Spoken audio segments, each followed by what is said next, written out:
Estudiantes, bienvenidos a otro encuentro del componente de Ecología Oral. En esta ocasión vamos a hablar sobre las bases del funcionamiento del sistema inmunológico, el cual es una pieza clave para los sistemas de defensa que nos protegen contra los procesos infecciosos que ocurren en todo órgano y tejido de nuestro cuerpo. Los objetivos de la clase serán aplicar los conocimientos básicos de la respuesta inmune en la comprensión de la patogenia de las enfermedades infecciosas y no infecciosas. Abordaremos los componentes del sistema inmune que implican células, órganos, proteínas, las barreras de la inmunidad innata. Hablaremos de los conceptos y las generalidades de los antígenos, anticuerpos y el antígeno leucocitario humano o HLA. Y hablaremos sobre la inmunidad adquirida, tanto humoral como celular. Ya habíamos discutido brevemente sobre algunos aspectos del sistema inmune en encuentros previos, pero es importante retomar las bases del mismo. Entonces, el sistema inmune es un conjunto de proteínas, de células y de órganos que a través de una serie de procesos bioquímicos contribuyen a proteger nuestro organismo.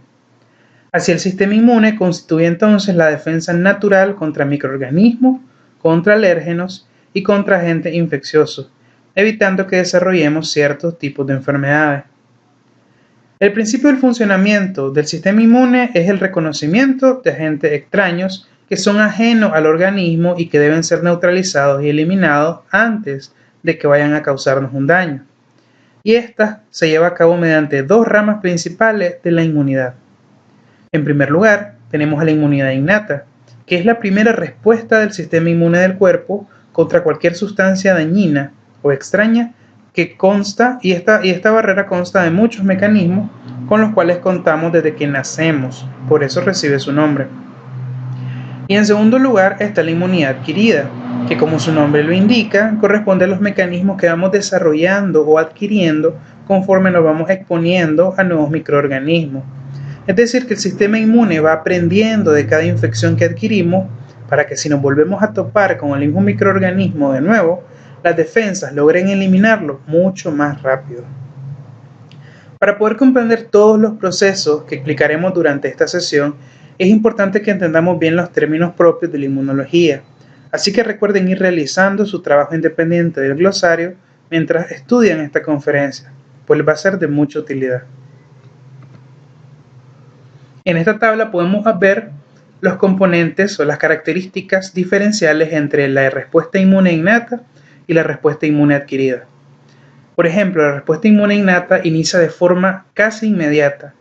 Comienza a actuar entre minutos u horas, pero la respuesta adquirida le toma muchísimo más tiempo iniciar sus procesos de defensa.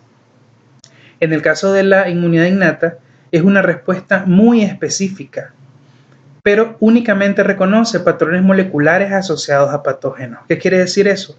Que simplemente reconoce aquellas moléculas que le da la impresión al cuerpo de que pueden ser ajenas y por ende las ataca.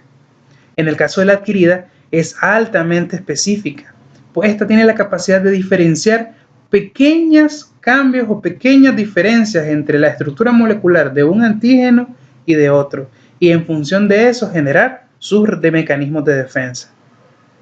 En cuanto a la diversidad, y a esto nos referimos a la amplitud en cuanto a la cantidad de armamento, por así decirlo, que tiene cada una de las respuestas, la diversidad en la inmunidad innata es muy limitada, porque ya nacemos con esas barreras y no hay manera de modificarlas. En cambio, la inmunidad adquirida tiene una alta diversidad porque tiene la capacidad de recombinar los genes de algunas células para multiplicar y amplificar las posibilidades de los tipos de respuesta que se pueden obtener. En el caso de la inmunidad innata no tiene memoria. ¿Qué quiere decir? Que la respuesta inmune innata reacciona de la misma manera, así se haya encontrado en un microorganismo 1, 2 o 20 veces y actúa de la misma forma. En cambio, la inmunidad adquirida es una memoria que persiste para toda la vida. Quiere decir que si yo me topo por primera vez con un microorganismo, aprendo a combatirlo y en el siguiente encuentro voy a tener una respuesta mucho más rápida y mucho más potente porque ya adquirí una memoria de cómo lo puedo destruir de la manera más eficiente. En la cuestión de la discriminación entre lo propio y lo no propio, la inmunidad innata tiene una capacidad perfecta para discriminar lo que es ajeno y lo que es nuestro. En cambio, la adquirida tiene una capacidad excepcional.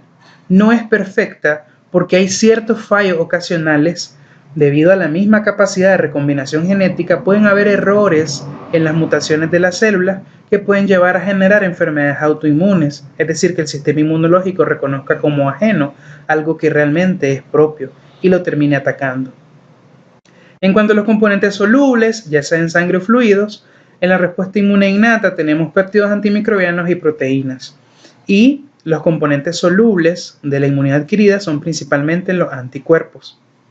Con respecto a los tipos de células, en la inmunidad innata participan los fagocitos, de los cuales hablaremos más adelante, las células natural killer y las células dendríticas, entre otras cantidades de células que vamos a mencionar más adelante también. Y en la inmunidad adquirida participan principalmente linfocitos B, linfocitos T y células presentadoras de antígeno, que a partir de ahora las vamos a mencionar como CPA. Bueno, comencemos entonces a hablar específicamente de los componentes del sistema inmunológico, comenzando por los órganos linfoides. Y con eso nos referimos, con órganos linfoides nos referimos a todos los tejidos y órganos que producen, que almacenan o que transportan las células inmunitarias. Estos órganos se dividen en tres grupos. Los órganos linfoides primarios, que se encargan de producir nuevas células inmunitarias, de multiplicarlas y de diferenciarlas para que se conviertan en una célula madura que se va a necesitar en algún momento en específico. Los únicos dos órganos linfoides primarios son la médula ósea y el timo, nada más.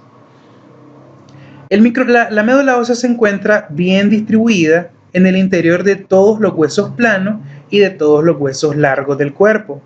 Y es ahí donde se originan todas las células que se encuentran en nuestra sangre, porque en ella habitan las células llamadas células madre pluripotenciales, de las que vamos a hablar más adelante. Por su parte, el timo está ubicado justo detrás del esternón y es el sitio donde se educan los linfocitos T. Precisamente por eso los linfocitos T reciben ese nombre, porque se educan en el timo. Y ahí se vuelven capaces de aceptar lo propio y de rechazar lo que es ajeno. Este órgano alcanza su máximo tamaño en la etapa perinatal y con el paso de los años se hace cada vez más pequeño. Luego tenemos al otro grupo de órganos linfoides, los órganos linfoides secundarios, que son los más abundantes. Ellos se encargan de brindar un sitio que sea seguro para que las células del sistema inmune interaccionen con los antígenos, con los microorganismos que vienen de afuera. Y con ese estímulo, estas células se activan y comienzan a montar todos los mecanismos de defensa que son necesarios para acabar con el agente invasor. En este grupo de órganos encontramos a muchos órganos y tejidos como los adenoides, las amígdalas, los ganglios linfáticos, que son el órgano linfoide secundario más especializado, y también tenemos al vaso y todos los tejidos linfáticos organizados que se encuentran protegiendo la piel y las mucosas de la nasofaringe, de los bronquios, del tubo digestivo y del tracto genitourinario. Por último, tenemos a los órganos linfoides terciarios. Estos tienen la característica de que pueden aparecer y desaparecer en cualquier parte del cuerpo, pero como lo digo, son transitorios. Es decir, que solo van a aparecer en el sitio en el que hay un estímulo inflamatorio específico. Y ese estímulo va a inducir a que las células inmunes se junten y se organicen para eliminar la agresión que esté sucediendo. Pero una vez que lo que causó ese estímulo desaparezca, todas las células se dispersan o son eliminadas y todo el órgano linfoide terciario termina desapareciendo. Es común ver eso en procesos infecciosos crónicos y también en problemas autoinmunes o durante incluso los rechazos a los injertos. Hablemos ahora de las células del sistema inmune. Toditas las células sanguíneas maduras, incluidos glóbulos rojos, granulocitos, macrófagos, todas surgen de un solo tipo de célula que es la célula madre hematopoyética. Ella da origen a todas las células de la sangre. Esta ejerce una función mediante un proceso que se llama hematopoiesis. La hematopoiesis comprende los mecanismos mediante los cuales esa célula madre se diferencia y prolifera, dando lugar a los diferentes linajes celulares. En dependencia de las necesidades del cuerpo, una célula madre puede diferenciarse en 5 tipos básicos de precursores celulares. Comenzando por los eritroblastos, que son los precursores de los eritrocitos. Que los eritrocitos, como sabemos, su principal función es transportar oxígeno desde los pulmones al resto de los tejidos del cuerpo. A este linaje celular se le conoce como línea roja. También se crean los megacardioblastos, que son los precursores de las plaquetas. Estas ayudan a producir coágulos sanguíneos para hacer más lento el sangrado o para frenarlo y para facilitar la cicatrización de las heridas. Es importante que entendamos que ni los eritrocitos ni las plaquetas tienen funciones directas vinculadas con la defensa del cuerpo, por lo tanto no forman parte del sistema inmunológico como tal. Las células de las que vamos a hablar ahora, los 3 siguientes linajes celulares, sí tienen funciones inmunológicas puras y comprenden a los precursores llamados mieloblastos, monoblastos y linfoblastos. Estos 3 dan lugar al linaje blanco o a la línea blanca. Los mieloblastos dan origen a 4 tipos distintos de células. Por un lado tenemos a los mastocitos, basófilos y eosinófilos, que juegan un importante papel en el desarrollo de las alergias y también en la defensa contra parásitos. Luego tenemos a los neutrófilos, que son las células más importantes en la eliminación de bacterias extracelulares y además que son las primeras en acudir a los sitios donde se produce inflamación y donde llega a ejercer su principal función, que es la fagocitosis. La fagocitosis es un proceso mediante el cual las células inmunes introducen a los microorganismos en su interior y se los comen básicamente. Los desintegran y los destruyen, pero el neutrófilo muere al finalizar ese proceso. Todas estas 4 células poseen gránulos en su citoplasma, que son como burbujas en su interior que tienen mucha enzima y también productos químicos que tienen la capacidad de eliminar microorganismos. Por eso también se les conoce como granulocitos. Pero al grupo constituido específicamente por basófilos, eosinófilos y neutrófilos también se les llama polimorfonucleares, porque sus núcleos tienen formas bastante irregulares, con entre 2 a 3 lóbulos que están separados uno de otro por pequeños pedículos, como podemos ver en las imágenes. Pasemos entonces con los monoblastos. De este linaje proceden 2 tipos principales de células, que son los macrófagos y las células dendríticas. Estas 2 células también hacen fagocitosis, al igual que los neutrófilos, pero con una pequeña diferencia. Estas 2 fagocitan y destruyen a los microorganismos, pero no mueren en el proceso, sino que utilizan los fragmentos del microorganismo que ellas se comieron para presentarlo a las células de la inmunidad adquirida, para que en un segundo encuentro con el mismo microorganismo, esas células puedan reconocerlo más rápidamente y eliminarlo. A las células que tienen esa capacidad de presentar los antígenos se les conoce justamente así, como células presentadoras de antígenos. Y de estas células, la célula más eficaz para hacer este trabajo es la célula dendrítica. Ella se lleva el primer lugar con ese trabajo. Y así que es la célula presentadora de antígenos por excelencia. Un detalle interesante es que aunque la mayoría de los autores coinciden en que las células dendríticas proceden de los monoblastos, hay muchos estudios que también confirman que ellas también proceden o pueden derivarse del linaje de las células linfoides. Así que podemos tener células dendríticas procedentes del linaje de los monoblastos o también de los linfoblastos, pero con funciones bastante similares. Bueno, por último, pero no menos importante, tenemos a las células que proceden de los linfoblastos, es decir, del linaje linfoide. De este linaje proceden los linfocitos natural killer o células natural killer, los linfocitos T y también los linfocitos B. Las células natural killer tienen un montón de funciones. Eliminación de células tumorales, es la célula más importante en la defensa contra infecciones virales y también participa en el rechazo al trasplante, entre otras cosas. Los linfocitos T y los linfocitos B son las células encargadas de llevar a cabo los mecanismos de la respuesta inmune adquirida y tienen varias funciones que comentaremos a detalle más adelante. Pero es importante recalcar que los linfocitos B, aunque no sean capaces de fagocitar como lo hacen los macrófagos, las células dendríticas, sí es capaz de presentar antígenos también, y eso la convierte en una célula presentadora de antígenos de la misma manera que los macrófagos y las células dendríticas. Bueno, tratemos de condensar esto un poco. Todas las células con nombres de color naranja en la diapositiva forman parte de los mecanismos de la inmunidad innata. Eso incluye mastocitos, basófilos, eosinófilos, neutrófilos, macrófagos, células dendríticas y células natural killer. Las células con nombres de color morado, que corresponden a aquellas que participan en los mecanismos de la inmunidad adquirida, es decir, linfocitos T y linfocitos B.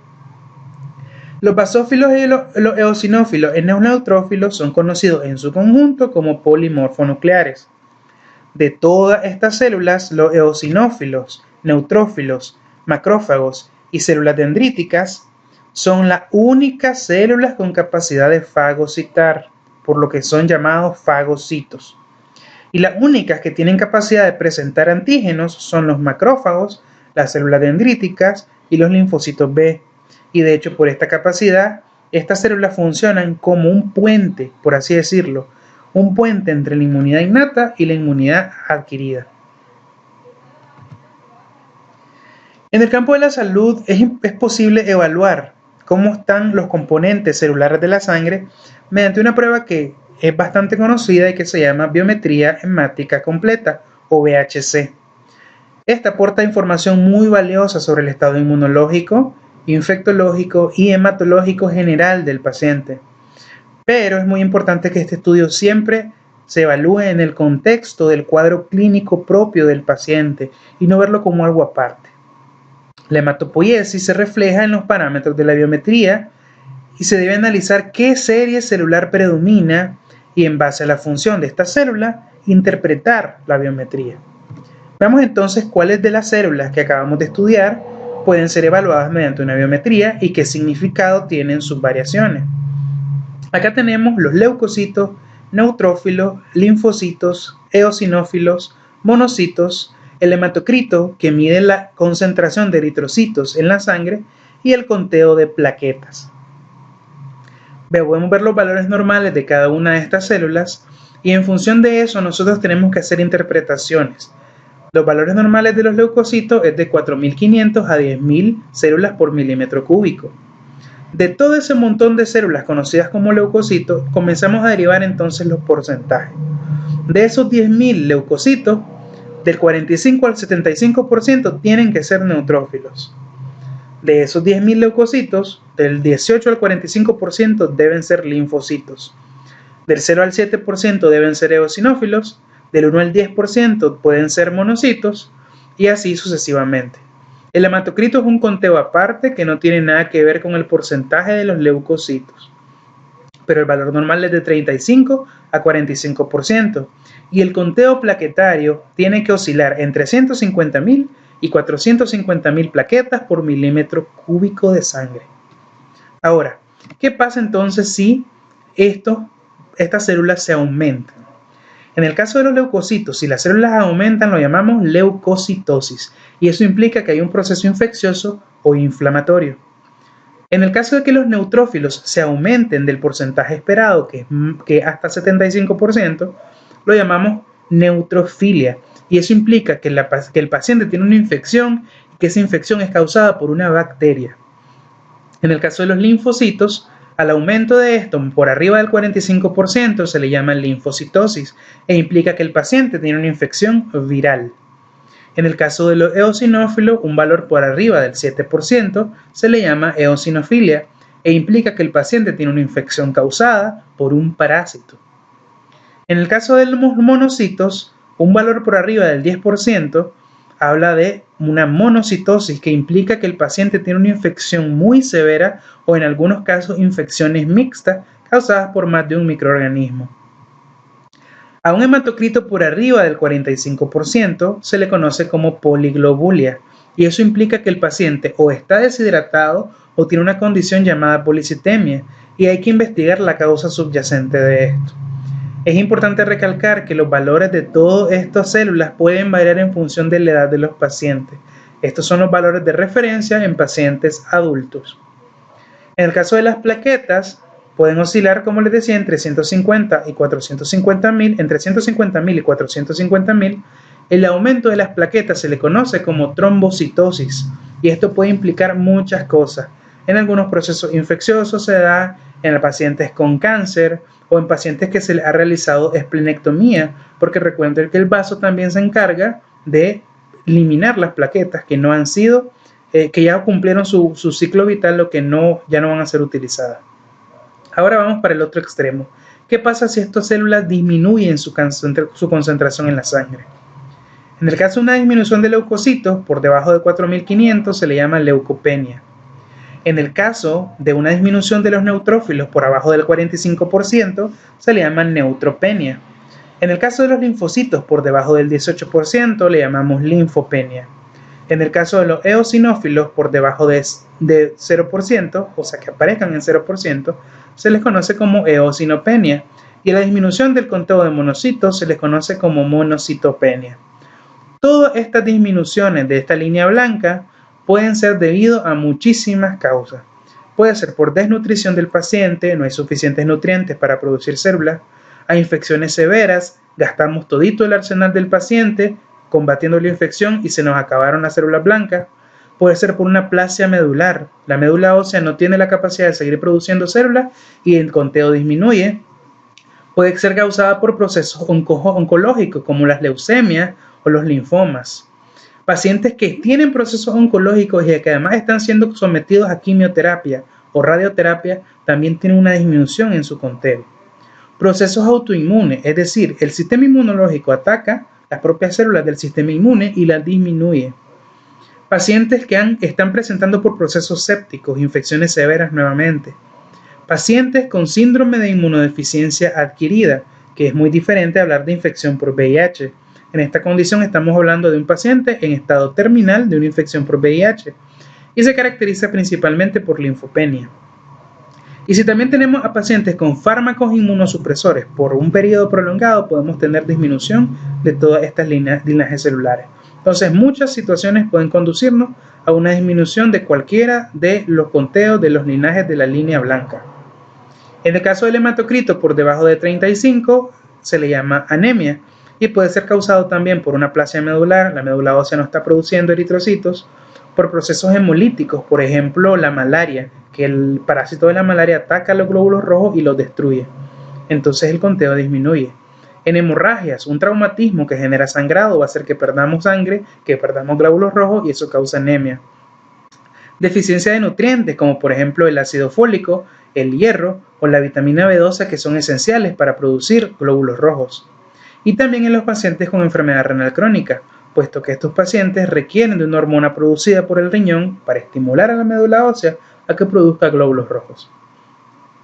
En el caso de la disminución de las plaquetas, se le llama trombocitopenia y puede ser nuevamente por trastornos de la médula ósea o, lo que es mucho más común en nuestro medio, por dengue, al que famosamente se le conocía antes como dengue hemorrágico. El dengue en sus fases graves puede generar trombocitopenia, una disminución de las plaquetas y por eso puede generar procesos hemorrágicos. Y también en el caso de secuestro esplénico, el vaso comienza a trabajar demasiado, secuestra demasiadas plaquetas y el conteo de las plaquetas circulantes se disminuye. Y así otro montón de causas. Estas son las más importantes.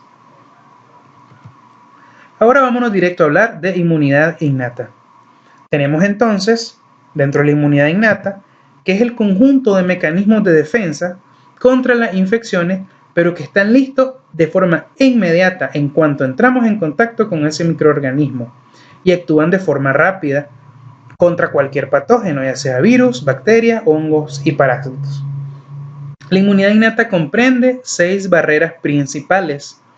Para empezar tenemos la barrera anatómica, la barrera fisiológica, la barrera celular, la barrera endocítica y la barrera inflamatoria aguda. Todas estas barreras funcionan de forma sinérgica para poder combatir los microorganismos. Y luego también tenemos ciertos factores constitutivos. ¿Qué queremos decir con esto? Con ciertos factores que no podemos alterar del ser humano o del huésped del que estamos hablando, pero que condicionan de una u otra forma la manera en que el paciente se desenvuelve contra las infecciones. Por ejemplo, en estos factores constitutivos podemos hablar de las especies. Por ejemplo, las ratas son más resistentes a la bacteria que causa la difteria, pero nosotros somos susceptibles a ello. Los monos son resistentes a las infecciones por Staphylococcus aureus, de las que ya habíamos hablado en su momento, pero nosotros somos muy susceptibles a ellas. Hay diferencias incluso raciales. Las personas afrodescendientes son mucho más susceptibles a padecer de tuberculosis, pero tienen una condición en sus eritrocitos que los vuelve resistentes a la malaria por Plasmodium falciparum. En el caso de las edades, es mucho más fácil que un paciente que esté en los extremos de la vida, es decir, que tenga una edad muy joven o una edad muy avanzada, estén predispuestos a procesos infecciosos. En cambio, los pacientes en edad adulta, joven, tienen un sistema inmunológico mucho más potente. Ciertos factores metabólicos, una diabetes mal controlada, hipotiroidismo no controlado, problemas de estrógenos, inclusive en los ciclos menstruales, puede predisponer a los pacientes a vaginosis y hace otro montón de características hormonales. La temperatura entre las diferentes partes del cuerpo no es la misma la temperatura dentro de mis órganos internos que la temperatura que tengo a la piel. Por ejemplo, por eso Mycobacterium leprae, el causante de la lepra, y la Leishmania brasiliensis, causante por ejemplo de la lepra de montaña, prefieren las zonas que son más frías del cuerpo, como por ejemplo alrededor de las fosas nasales o la piel. Y también factores genéticos, pues hay ciertos genes que podemos heredar de nuestros padres que nos pueden predisponer a tener cierta resistencia o susceptibilidad a algunos tipos de infecciones. Comencemos entonces ahora ya con las barreras anatómicas. Dentro de las barreras anatómicas vamos a encontrar todo lo que sea piel y todo lo que sean mucosas. La piel se divide, como ya sabemos, en epidermis y dermis, y esta es la interfase del cuerpo con el medio ambiente. Por eso es la primera barrera de defensa. Si a ustedes se golpean la piel y se generan una lesión, entonces los gérmenes, como miramos en la imagen, van a poder entrar al torrente sanguíneo y generar infección, porque hay una solución de continuidad a nivel de la piel, que es la primera barrera anatómica y es la más grande, de hecho. La piel también se descama y eso también es un factor de defensa. Las bacterias presentes en la superficie de la piel nos protegen de otras infecciones. En el sudor hay ciertos agentes químicos que pueden tener potenciales para generar eliminación de bacterias.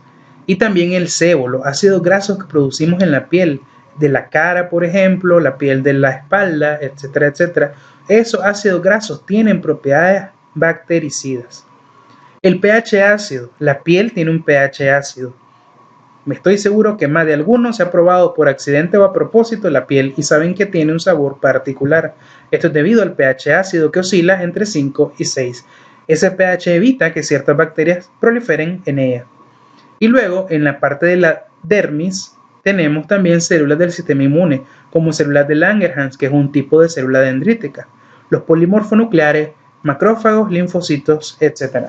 Todo eso forma parte de la barrera de la piel. También tenemos la mucosa presente en el tracto respiratorio, comenzando desde las fosas nasales, pasando por la nasofaringe, la orofaringe y bajando hasta la tráquea, los bronquios y los bronquiolos y alvéolos. Todo ese recorrido que está recubierto por mucosa es parte de la barrera anatómica del tracto respiratorio. Ahí tenemos un montón de componentes de la respuesta inmune. Las células caliciformes que producen moco. Ese moco forma parte de la respuesta inmune porque evita que los microorganismos atraviesen el epitelio. La misma capacidad que tienen incluso los bronquios de tener cilios en sus epitelios permiten que esos cilios en los bordes de los epitelios produzcan un movimiento de latigazo que hace que todos los microorganismos vayan subiendo y se regresan. El reflejo tusígeno también es un mecanismo de defensa propio de esta zona. Entonces las vías aéreas, la tráquea, alvéolos, los bronquios, el mismo parénquima pulmonar tiene muchos agentes que pueden permitirle evitar las infecciones. Los macrófagos alveolares también, hay macrófagos específicos localizados en los alvéolos y que generan eliminación de cualquier antígeno que pueda entrar por vía aérea. La mucosa del tracto gastrointestinal es importante también, pues está recubierta por una microbiota que es comensal, es decir, que evita que otros microorganismos que sí son patógenos vayan a generar procesos patológicos. Nuevamente, el moco presente en el intestino tiene muchos componentes químicos que pueden evitar los procesos infecciosos como la lactoferrina e incluso la inmunoglobulina A que se secreta en la superficie de la mucosa. Ya hablaremos de ella más adelante. La misma barrera epitelial es una barrera mucosa. Dentro de la saliva tenemos muchos componentes químicos como la lisozima que tienen capacidades bactericidas. La autolimpieza, ¿qué queremos decir con esto? La peristalsis hace que los microorganismos se vayan avanzando para terminar saliendo por el ano. Por eso los procesos diarreicos deben seguir su curso normal, porque eso es un mecanismo de defensa del cuerpo para sacar cualquier proceso infeccioso que haya entrado en el tracto digestivo. La misma descamación celular de las mucosas y, como les decía, la diarrea. Nuevamente aquí tenemos el pH. El pH del estómago es súper ácido, de entre 2 a 4, debido al ácido clorhídrico que tiene el estómago. Este ácido es intolerable para la mayoría de las bacterias y muchas de ellas, que son ingeridas por la vía gastrointestinal, terminan destruyéndose por la exposición al ácido clorhídrico y a este ambiente tan ácido. Las enzimas pancreáticas e intestinales también tienen capacidades bactericidas y forman parte de la barrera fisiológica. Los tejidos linfoides asociados al intestino, como las placas de Peyer y la célula M, también están involucradas en todo este mecanismo y en toda esta orquesta que tiene el sistema inmunológico para evitar que nosotros nos vayamos a infectar. Vamos a hablar ahora de otra barrera. Vamos a iniciar hablando de la barrera inflamatoria. La barrera inflamatoria o la inflamación es el conjunto de mecanismos que están destinados a localizar los microorganismos patógenos, a aislarlos para evitar que se diseminen y luego destruirlos, ya sean infecciosos, sean físicos, sean químicos o incluso ante procesos autoinmunes. Esta barrera está muy relacionada con la barrera fagocítica y también con la activación del complemento, dos de las cosas que hablaremos más adelante. Clínicamente, ¿cómo se caracteriza una inflamación? Por 5 signos cardinales. Un paciente que tiene un proceso inflamatorio va a tener calor, es decir, aumento de la temperatura local, va a tener rubor, quiere decir que esa mucosa o ese tejido se va a poner de color rojizo. Tumefacción, quiere decir que ese tejido se va a edematizar. Luego tiene dolor, quiere decir que ese tejido va a causar dolor con el tacto y incluso con la movilidad. Y por todas esas situaciones anteriores, tumefacción y dolor principalmente, el paciente pierde la función de su tejido o de su órgano o su miembro. Si ustedes se golpean un dedo de un pie, ustedes van a tener dolor, van a tener una inflamación y como les duele el pie y lo tienen inflamado, ustedes no pueden caminar y se supone que para eso sirven los pies. Entonces la inflamación va acompañada de calor, rubor, dolor, tumor y pérdida de función. Aquí podemos ver una lámina en la que se observa el ingreso de un microorganismo al tejido. Hay un daño al tejido y comienzan a entrar las bacterias. El daño tisular y las bacterias hacen que estas células, que se llaman células centinelas, son mastocitos, macrófagos, células dendríticas, comiencen a liberar citoquinas para atraer al sitio de la lesión a muchas más células del sistema inmunológico y comiencen a liberar agentes que producen algo que se llaman factores vasoactivos.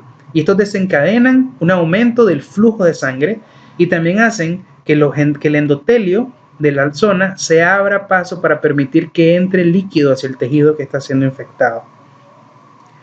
Los capilares entonces se vuelven mucho más permeables, el líquido entra al tejido y eso genera el aumento del tamaño, o sea, el tumor, la tumefacción. Luego, las células del sistema inmunológico pasan del espacio intravascular al extravascular buscando el tejido que está siendo agredido y comienzan a generar sus procesos para eliminar estos microorganismos, pero al mismo tiempo están liberando más factores quimioatrayentes que atraen, como su nombre lo dice, más células del sistema inmunológico para acabar de la manera más rápida posible ese proceso infeccioso. Y es así entonces como se resuelve un proceso infeccioso a nivel del tejido, mediante un proceso inflamatorio cuyos pasos específicos voy a hablarles más adelante. Tenemos 3 fases básicas de la inflamación. La fase vascular, que como su nombre lo dice, se centra en los cambios que experimentan los vasos sanguíneos del tejido que está siendo lesionado. Los vasos aumentan su calibre, vasodilatación. El flujo de sangre al tejido aumenta. El endotelio se separa y permite que pase el líquido del espacio intravascular al espacio extravascular, generando entonces la inflamación. La sangre se vuelve más viscosa y por ende también la velocidad del flujo de sangre disminuye. Eso incluye entonces la fase vascular. Luego tenemos la fase celular aguda, que es la segunda etapa. Aquí tenemos una fase que implica muchos pasos que explicaré un poquito más adelante. Y luego la fase celular crónica, que no nos compete tanto como proceso inmunológico porque ya habla más que nada sobre los mecanismos de renovación del tejido que se lesionó durante el proceso inflamatorio. Tenemos entonces aquí un lecho vascular normal, tenemos una arteriola, que es a partir de donde viene la sangre oxigenada, y las arteriolas se unen con las vénulas que drenan la sangre que ya perdió su oxígeno para llevarla de regreso a los pulmones a reoxigenarse. Si ustedes se fijan, están bien, su calibre está normal, la función de los tejidos perivasculares se mira normal, la matriz extracelular está normal y hay ciertos linfocitos y macrófagos que son patrulleros de los sitios normalmente. Pero si tenemos un proceso agresivo, inicia la fase vascular, vamos a tener entonces un aumento del calibre de todos los vasos, las arteriolas se dilatan, el lecho capilar se expande, el flujo de sangre aumenta y comienzan a llegar un montón de neutrófilos, que son las primeras células en acudir al sitio de la inflamación. Y además hay salidas de proteínas del plasma, lo que genera, como les decía, el edema. Luego en la fase celular aguda nos referimos a toditos los procesos que están involucrados en la llegada de las células al sitio de la lesión.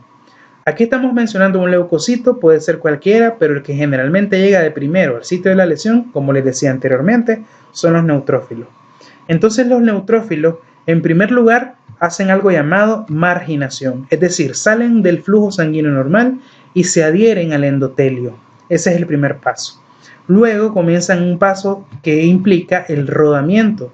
Ellos comienzan a girar sobre sus mismos receptores, interaccionando los receptores de los neutrófilos con los receptores del endotelio vascular para permitirle ir rodando y de esa manera ir buscando la señalización del sitio que está lesionado. Posteriormente experimentan algo que se llama pavimentación, se vuelven mucho más delgaditos para permitirle el paso al siguiente proceso, que es la diapédesis, en los cuales las células del endotelio se separan para permitir el paso de los linfocitos, o de los leucocitos en este caso, de los leucocitos del espacio intravascular al espacio extravascular donde tenemos la lesión. Luego tenemos algo llamado quimiotaxis, que quiere decir que el leucocito, en función de todas las quimiosinas liberadas por el sitio de la lesión, va buscando al agente agresor. Eso se conoce como quimiotaxis. Y una vez que el leucocito, mediante ese proceso de quimiotaxis, encuentra y localiza al microorganismo, entonces lo destruye, lo ingiere y posteriormente destruye y libera citoquinas para avisar si requiere más ayuda para seguir eliminando más microorganismos porque la agresión es muy fuerte, o para avisar que ya la agresión fue eliminada y que los procesos inflamatorios cesen. Si se pide entonces que el proceso inflamatorio cese, entramos ahora a la fase celular crónica, que implica todos los procesos de curación que podemos tener en los tejidos, ya sea para una inflamación crónica, en los casos de que no se resuelva el problema inicial, se produce angiogénesis, hay infiltrado de más mononucleares y se produce cicatrices y fibrosis. El detalle es que la fibrosis también produce pérdida de la función. En algunas ocasiones puede producirse pus, que habíamos hablado en clases anteriores, que no es nada más que los desechos que quedaron de la guerra entre los microorganismos y las células del sistema inmunológico. Pero el objetivo de la fase celular crónica es reparar la lesión, es la resolución. Eliminar el estímulo que generó la lesión, eliminar toditos los mediadores inflamatorios y las células rezagadas que han quedado del proceso inflamatorio y sustituir todas las células que se dañaron durante el proceso de eliminación del microorganismo para poder retomar la función normal del tejido. Ahora vamos a hablar de la siguiente barrera de la respuesta inmune innata siempre, que es la barrera que se conoce como barrera endocítica fagocítica. Primero, ¿qué es la endocitosis? Es el proceso mediante el cual una célula introduce en su citoplasma, ya sea partículas sólidas o líquidas, que están en el exterior, formando una vesícula que es capaz de desplazarse dentro de la célula y llegar a los sitios donde se necesitan para sus diferentes finalidades. Tenemos tres tipos particulares de endocitosis. Existe la fagocitosis, la pinocitosis y la endocitosis mediada por receptores. Cada una de ellas tiene sus funciones particulares, pero el día de hoy me voy a centrar en lo que corresponde al sistema inmune, que es fagocitosis. La fagocitosis no es más que el proceso en el cual esas células especializadas del sistema inmune, que ya mencionamos anteriormente, fagocitos, buscan, localizan, identifican y después introducen a su citoplasma las partículas, los gérmenes o las células extrañas para poder destruirlas. Y en el caso de las células presentadoras de antígenos, macrófagos y células dendríticas, poder extraer de ellas porciones que les permitan reconocerlos en un segundo encuentro y eliminarlos de manera mucho más eficaz. Esta función, como les dije, es ejercida principalmente por tres células, que son conocidas como fagocitos profesionales: macrófagos, células dendríticas, neutrófilos. Hay diferencias claves entre cada una de estas células que es necesario que se revisen a fondo. Los procesos de la fagocitosis, aunque parezcan muy mecánicos, no son más que un proceso por el cual ustedes mismos incluso irían a comer cuando están con hambre. Y habla únicamente de que el agente infeccioso es introducido, procesado dentro del fagocito y posteriormente eliminado. Primero que nada, el fagocito básicamente huele al agente, por así decirlo, mediante el proceso de la quimiotaxis. Una vez que lo huele, lo busca y se adhiere a él. En el segundo paso, lo ingiere, se lo come. En el tercer paso, forma algo que se llama fagosoma, que no es nada más que la vesícula donde se introduce el microorganismo que es producto de la fagocitosis inicial. Luego ese fagosoma, en su cuarto paso, se une al lisosoma y forman algo llamado fagolisosoma. El lisosoma es una vesícula que contiene un montón de enzimas que pueden destruir el microorganismo. Entonces, básicamente, como que la comida que ustedes ingieren se encuentre con los ácidos gástricos del estómago y la destruyen. Eso forma entonces un fagolisosoma y luego en el quinto paso el microorganismo es digerido por esos productos líticos contenidos en el lisosoma y en el paso 6 se forma entonces el cuerpo residual que contiene el material que no se degradó, es decir, algo así como la materia fecal. Y en el sexto y último paso, todo eso que no funciona y que no va a ser útil para el fagocito es procesado y es eliminado de los productos de digestión fagocítica.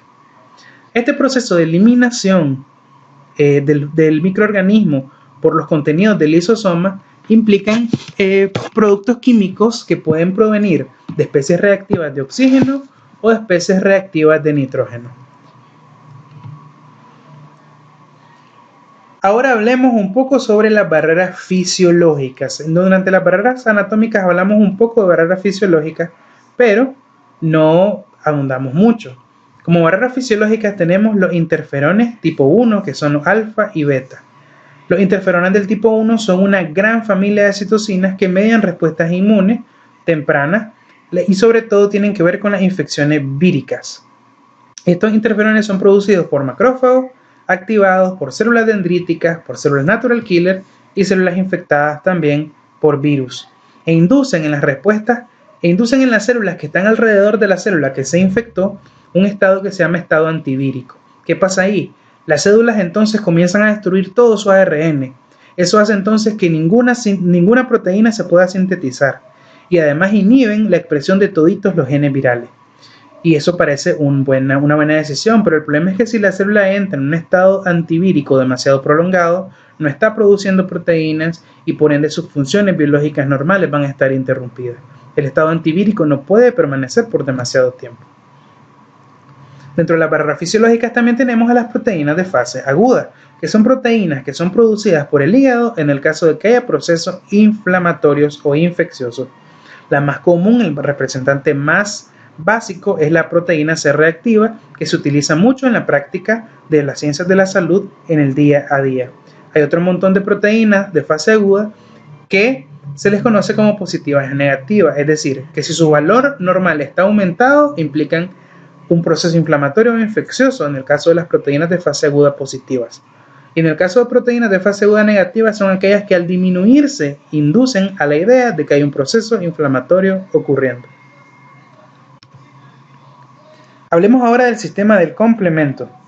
Este sistema del complemento no es más que un conjunto de proteínas que viajan por la sangre y que se encargan de tener ciertas funciones inmunológicas, sobre todo la destrucción de microorganismos patógenos, de células que ya están senescentes o viejitas y también de complejos inmunes presentes en el cuerpo. Este sistema del complemento funciona mediante 3 vías para ejercer sus funciones, que se conocen como la vía alterna, la vía de las lectinas y la vía clásica. Y las funciones propias del sistema del complemento, tanto para ayudar a la inmunidad innata como para ayudar a la inmunidad adquirida o incluso como mecanismo de eliminación de desechos, están presentes en este cuadro. Luego tenemos a las células natural killer, que forman parte de la barrera celular y es el único exponente presente en la barrera celular de la respuesta inmune innata. Son los actores más importantes en el caso de infecciones virales, en el caso de procesos tumorales y también para eliminación de trasplante. Precisamente por eso, en la biometría, cuando nosotros vemos un aumento de los linfocitos, porque la célula natural killer es un linfocito, un aumento de los linfocitos implica un proceso viral, porque las células natural killer se aumentan para poder eliminar ese virus que nos está causando un proceso infeccioso. Estas células trabajan en función de 2 modelos básicos, que son el modelo de lo propio faltante y el modelo de las señales equilibradas. ¿Qué quiere decir eso? El equilibrio de las señales de los receptores de activación, que son los CAR que aparecen en la parte inferior de la lámina, y los receptores de inhibición, que son los KIR, el equilibrio entre estos dos determina si una célula natural killer va a matar o no va a matar a una célula blanco. Un receptor activador en las células natural killer interactúa con su ligando en las células normales e induce una señal de activación. Sin embargo, si existe un compromiso de los receptores inhibitorios de las células natural killer por parte de las moléculas propias de nuestro cuerpo, entonces esa señal inhibe y contrarresta la activación de la célula natural killer y entonces la célula blanco no se destruye. Entonces esas señales en un estado de equilibrio relativo pueden prevenir que esta célula natural killer se active, de esa manera inhibe que la célula desencadene sus mecanismos de destrucción y genera tolerancia al tejido. Entonces la célula no es eliminada. Pero en el caso del modelo de lo propio faltante, tenemos aquí que la célula natural killer solo se encuentra con una activación de su receptor activador, que es el CAR. Si entonces solo tenemos una señal que active la célula natural killer, entonces irremediablemente la célula que está alterada, que está infectada, que está estresada o que es una célula de tumor, va a fallecer porque la célula natural killer la va a eliminar, liberando perforinas y liberando granzimas que generan huecos en la membrana celular de la célula blanco y que la terminan destruyendo por apoptosis también. El otro modelo, que es el modelo de las señales equilibradas, es básicamente similar. Tenemos entonces receptores inhibitorios, que es el KIR, y tenemos receptores activadores, que son el CAR. En esta gráfica ustedes pueden ver claramente que hay muchas más señales activadoras que señales inhibitorias. Y como esas señales no están equilibradas, entonces la célula natural killer decide eliminar a la célula que está expresándole por un lado cosas buenas y por otro lado cosas malas. Entonces la célula nuevamente se activa y la célula blanco muere. Vamos a pasar entonces a hablar sobre inmunidad adquirida. Pero para poder hablar sobre inmunidad adquirida tenemos que tener claritos un par de conceptos. Por un lado, el concepto de antígeno. Un antígeno, muchachos, es toda molécula propia o ajena que puede ser reconocida por receptores específicos de los linfocitos T y de los linfocitos B, y que tiene la capacidad de activar una respuesta inmune específica. O sea, un antígeno es cualquier molécula que pueda ser reconocida por los receptores del sistema inmune y que desencadene una respuesta inmune. Para que ese antígeno pueda desencadenar una respuesta inmune depende de varios factores, principalmente qué propiedades químicas, físicas tiene ese inmunógeno o ese antígeno, qué características biológicas posee y en qué dosis o por qué vía me lo administraron. Si es un antígeno ajeno, va a generar obviamente una respuesta inmune específica. Si es muy grande, muy complejo Si tiene características químicas demasiado complejas, entonces baje, por ejemplo, una solubilidad muy baja, una carga eléctrica electronegativa, la configuración óptica, la complejidad química, la capacidad que tiene el cuerpo para degradar, todo eso va a estimular entonces que el antígeno sea mucho más activador, por así decirlo, que active de manera mucho más eficaz la respuesta inmune. Por otro lado, las características biológicas. Con esto nos referimos a los factores propios del huésped. ¿Qué predisposición tengo yo genéticamente, por mi raza, por mi edad, de reaccionar contra ese antígeno? Y luego tenemos las dosis y las vías de administración. Si nosotros tenemos una vía de ingreso subcutánea o intradérmica o intranasal o intraoral, cada una de esas vías puede modificar la manera en que el cuerpo responde a ese antígeno. O incluso si esos antígenos que se están inoculando en el cuerpo están acompañados de otro que pueda potenciar la respuesta inmunológica. A la pequeña porción del antígeno que entra en contacto directo y que interactúa directamente con el TCR o el BCR, a esa región se le llama epítope. Es solo el pedacito de toda la molécula del antígeno, es solo el pedacito que realmente entra en contacto con las células del sistema inmune. Pero así como pueden ver en la imagen, un solo antígeno puede tener varios epítopes y una célula puede reaccionar contra el triángulo y otra contra el círculo y otra contra el rectángulo. Entonces, un mismo antígeno puede tener varios epítopes. Ahora hablemos de inmunoglobulinas, también conocidas como anticuerpos. Estas son moléculas que se encargan de ubicar antígenos y de generar ciertos procesos biológicos para destruirlos. Son producidas por las células plasmáticas, que son los linfocitos B activados. Existen 5 tipos de anticuerpos o de inmunoglobulinas que tienen funciones generales y específicas que vamos a discutir más adelante, pero todas tienen una estructura básica que es en forma de Y y está formada por 2 cadenas y por 2 regiones.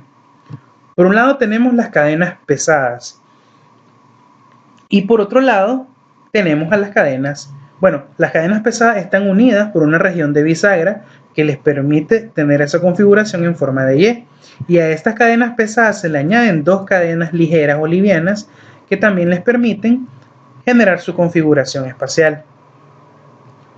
Y también están divididas en 2 regiones. Tenemos una región variable, que es la región morada, que podemos observar en la parte superior, y se la llama así porque esa región variable es capaz de modificarse para aceptar cualquier tipo de antígeno, porque no todos los antígenos van a tener la misma forma. Necesitamos que esta llave calce en el candado que es el antígeno. Y por otro lado tenemos la región constante, las regiones en celeste, que son las porciones de la inmunoglobulina que pueden desencadenar las funciones biológicas principales. Funciones generales de las inmunoglobulinas. De las regiones variables tienen sus funciones específicas, que son reconocer el antígeno y unirse a él. Y también generar aglutinación, precipitación y neutralización del antígeno al cual se adhirieron. Y la región constante tiene otras funciones como opsonización, tiene la función de activar el complemento y también puede inducir citotoxicidad celular dependiente de anticuerpos. Vamos a hablar ahora de los tipos de inmunoglobulinas. Tenemos inmunoglobulina A, inmunoglobulina D, E, G y M. La inmunoglobulina A es una inmunoglobulina dimérica. Si ustedes recuerdan la estructura básica que les enseñé antes en forma de Y, la inmunoglobulina A tiene 2 Ys juntas, unidas por una unión covalente. La inmunoglobulina A se encarga de proteger las mucosas y los conductos secretores. Entonces la tenemos en saliva, en moco, etc. Y además se secreta en la leche materna. La inmunoglobulina D se encarga de activar a los linfocitos B y también evita la tolerancia inmunológica. Por eso está muy involucrada en los procesos autoinmunes. La inmunoglobulina E participa en todos los procesos que tienen que ver con infecciones parasitarias y también con reacciones alérgicas. La inmunoglobulina G, que está en rojo porque es la más común, es la inmunoglobulina que más se encuentra en la sangre, tiene la capacidad de atravesar la placenta, predomina en la respuesta inmunológica primaria, tiene la capacidad de activar el complemento, tiene la capacidad de activar citotoxicidad celular dependiente de anticuerpos y además también se secreta en la leche materna. La inmunoglobulina M es la única inmunoglobulina que se conoce como pentamérica, es decir, que está formada por 5 unidades de inmunoglobulina. Esta predomina en la respuesta inmunológica primaria y es la más eficiente en el proceso de aglutinación, de activación del complemento, entre otros. Ahora recordemos, tanto inmunoglobulina A como inmunoglobulina G son capaces de ser secretadas en la leche materna, por lo tanto ambas están involucradas en la inmunidad del recién nacido. Pero en el caso de la inmunoglobulina G es la única que atraviesa la placenta, por lo tanto es la única que está involucrada en la respuesta inmune para defender al bebé dentro del vientre de la mamá. El complejo mayor de histocompatibilidad es un grupo de genes que codifica moléculas llamadas antígeno leucocitario humano. El complejo mayor de histocompatibilidad lo tienen todos los mamíferos, pero cuando hablamos de humanos nos vamos a referir a él como antígeno leucocitario humano o HLA. Estos son responsables de permitir la unión entre el antígeno y los receptores de las células del sistema inmunológico. El complejo mayor de histocompatibilidad o HLA no es más que un grupo de genes, pero estos genes son altamente polimórficos, es decir, que mutan de generación en generación, y aunque yo lo herede de mis progenitores, cada persona tiene información genética completamente diferente, y esto entonces es lo que tiene que ver con el rechazo a trasplante. El HLA está dividido en dos tipos. Tenemos el HLA clase 1, que está presente en toditas las células que tienen un núcleo y tiene una estructura compuesta por dos cadenas, una alfa y una beta 2 microglobulina. Este HLA es expresado expresa antígenos virales, componentes de las células y también microorganismos que se encuentran alojados dentro de la célula. El HLA clase 2 solo es expresado por células presentadoras de antígeno y está formado por una cadena alfa con 2 unidades y una cadena beta también con 2 microunidades. Estas moléculas de HLA expresan péptidos exógenos, es decir, todito lo que se consumió durante la fagocitosis es expresado después en la superficie de las células presentadoras de antígeno en forma de péptidos exógenos, para poder ser presentados a los linfocitos y de esa manera activar la respuesta inmune adquirida. Funciones del HLA: reconocer las células propias y las células ajenas, reconocer qué células son de un linaje o de otro, permiten ser puente entre la respuesta inmune innata y adquirida, por lo que les dije de las células presentadoras de antígeno, y participan también en el rechazo a los trasplantes porque presentan antígenos propios de mis células y si entran en el cuerpo o en el organismo de otra persona, esa otra persona va a reconocer a ese HLA como ajeno y va a destruir a las células que le hayan sido trasplantadas. Entremos ahora entonces a hablar propiamente de lo que es la respuesta inmune adquirida. Tiene varias características, como había mencionado antes, es específica, es bien diversa, discrimina lo propio y lo de lo no propio de manera excepcional, guarda memoria, que es lo más importante, y tiene la capacidad de autorregularse. Pero la inmunidad adquirida tiene sus clasificaciones. La podemos clasificar en función de los mecanismos efectores, como respuesta inmune humoral, que es la mediada por anticuerpos, y la respuesta celular, que es mediada por células directamente. Y podemos clasificarla según su origen, es decir, que si se adquiere de manera activa o de manera pasiva. ¿A qué nos referimos con esto? Si yo me infecto, eso es un tipo de inmunidad activa, yo estoy desarrollando inmunidad mediante un mecanismo natural. Pero si en cambio a mí me inyectan una vacuna, yo voy a desarrollar inmunidad, claro, pero de una manera artificial y de forma activa. Me generan la vacuna, yo desarrollo un proceso inmunológico en mi cuerpo y después soy inmune al microorganismo por el cual me vacunaron, pero de una manera artificial. Pero si yo me infecto, eso es un mecanismo natural y me va a generar un proceso de inmunidad. Y también puede ser pasiva. En ese caso hablamos de que otro organismo produce la respuesta inmune y solo se la transferimos a alguien más. ¿En qué situaciones pasa eso? Por ejemplo, natural, en la leche materna. La leche materna contiene anticuerpos producidos por la mamá y se le transfieren de forma natural al bebé para protegerlo contra infecciones. En el caso del artificial, por ejemplo, si yo tengo una mordedura de serpiente, hay veneno recorriendo mi cuerpo, yo no puedo generar una respuesta inmunológica contra eso porque voy a fallecer antes de poder desarrollarla, entonces yo le inyecto a ese paciente mordido de serpiente anticuerpos que neutralicen a la toxina de la mordedura de la serpiente y de esa manera salvar al paciente, de una manera pasiva, pero también artificial. La respuesta humoral también se clasifica en respuesta primaria y respuesta secundaria y de eso voy a hablar a continuación. En la inmunidad humoral, las células que participan son linfocitos TH2, T ayudadores 2, células presentadoras de antígeno y linfocitos B. Esas son las células efectoras, los linfocitos B. Pero las moléculas efectoras son los anticuerpos, que son producidos por los plasmocitos. Esta inmunidad humoral se encarga de eliminar principalmente microorganismos que se encuentran fuera de las células, es decir, extracelulares. O también incluso microorganismos que sean intracelulares, pero que tienen que salir de la célula para invadir otra, como el caso de los virus. En el momento en que el virus está fuera de la célula, en ese momento la inmunidad humoral puede llegar a atacar el virus y neutralizarlo para que no entre a otra célula. Está conformada por 3 fases fundamentales. Primero, que los linfocitos vírgenes reconozcan al antígeno que la está activando. Eso se le llama selección clonal. Posteriormente, esos linfocitos B que ya se activaron experimentan un proceso que se llama expansión clonal. El linfocito B ya se activó ante un antígeno específico y una vez que está activado comienza a expandir su cantidad de clones, es decir, a multiplicarse. Y todos los descendientes de esa célula que se activó durante la fase de reconocimiento van a reaccionar específicamente contra el antígeno que desencadenó todito. Posteriormente se siguen proliferando y multiplicando para poder entrar a lo que es la fase efectora. En algún momento de ese proceso de multiplicación se generan 2 linajes de este linfocito B activado.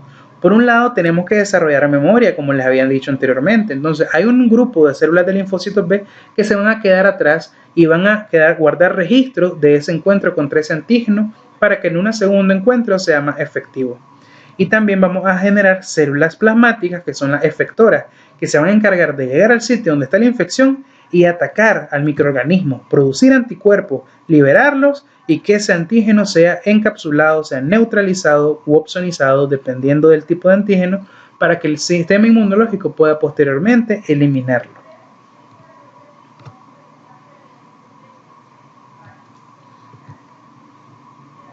En cuanto a los tipos de respuesta humoral, tenemos 2 tipos básicos de respuesta humoral.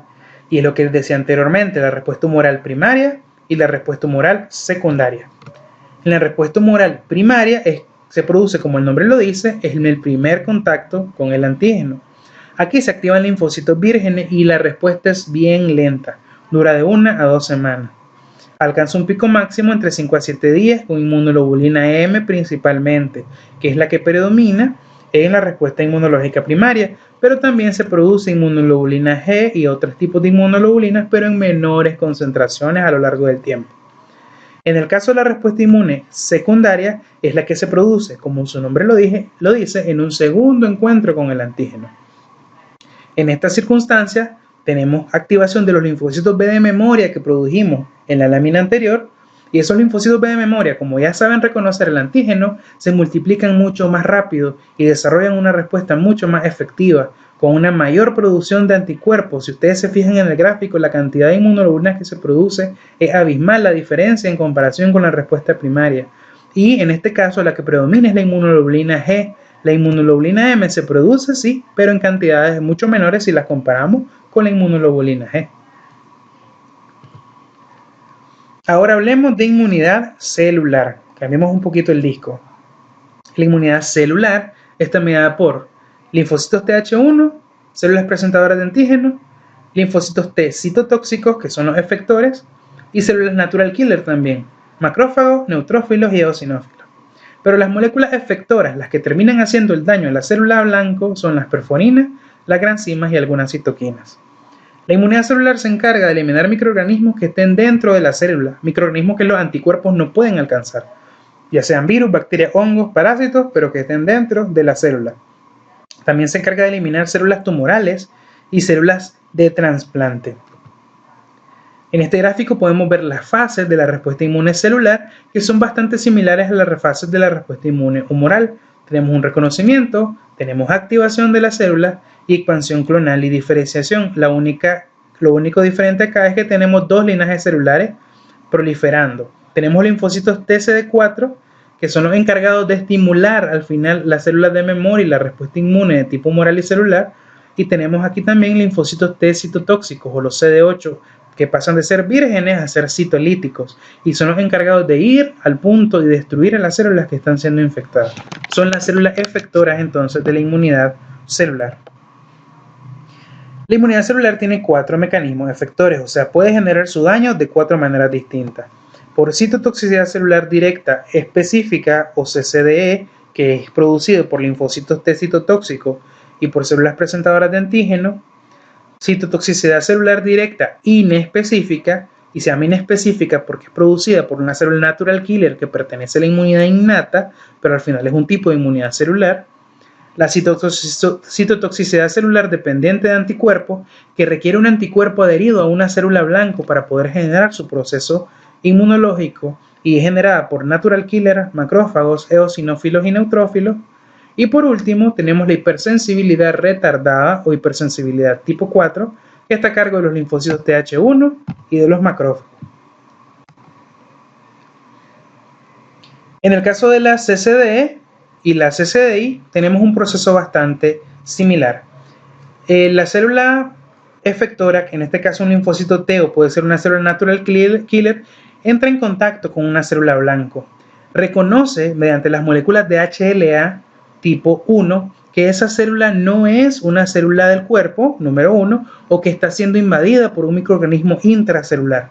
Entonces, como el citotóxico y la natural killer reconocen a esa célula que está siendo afectada, se conjugan con ella, se activan, reorganizan su citoplasma y mueven todos sus gránulos hacia el sitio a donde se adhirieron a la célula blanco. Liberan esos gránulos en el espacio entre la célula blanco y la célula natural killer o el linfocito citotóxico, y esos gránulos destruyen la membrana de la célula y generan entonces la destrucción celular final. En el caso de la citotoxicidad celular dependiente de anticuerpos, su función es destruir células infectadas con virus. De igual forma se puede observar destrucción de tumores y también el minto, como esquistosoma y fasciola sanguínea. En esta inmunidad participan la natural killer, los macrófagos, los neutrófilos, eosinófilos, como les dije. Varias células con potencial citotóxico expresan receptores de membrana para los anticuerpos. Cuando el anticuerpo se une a la célula blanco y estas células llevan un receptor, como las células que mencioné, pueden unirse entonces al anticuerpo y activarse. Entonces, la célula blanco más un anticuerpo, más una célula que pueda detectar ese anticuerpo, generan entonces que las células del sistema inmune se activen y liberen, mediados por anticuerpos, liberen productos citolíticos. En el caso del último mecanismo efector de la inmunidad celular tenemos la hipersensibilidad retardada, que es conocida como hipersensibilidad también tipo 4. En esta lo que se forma es algo llamado granuloma, y eso que vemos en pantalla ahorita son los componentes del granuloma. Primero, se desarrolla generalmente en una o 2 semanas y su función es eliminar patógenos intracelulares que no pudieron ser eliminados previamente. Aquí participan linfocitos Th1, macrófagos, células presentadoras de antígenos, etc. Entonces, primero tenemos una zona central que está formada por una zona de necrosis caseosa, donde estuvo el microorganismo intracelular destruido, y también por macrófagos multinucleados, también conocidos como células gigantes de tipo Langhans.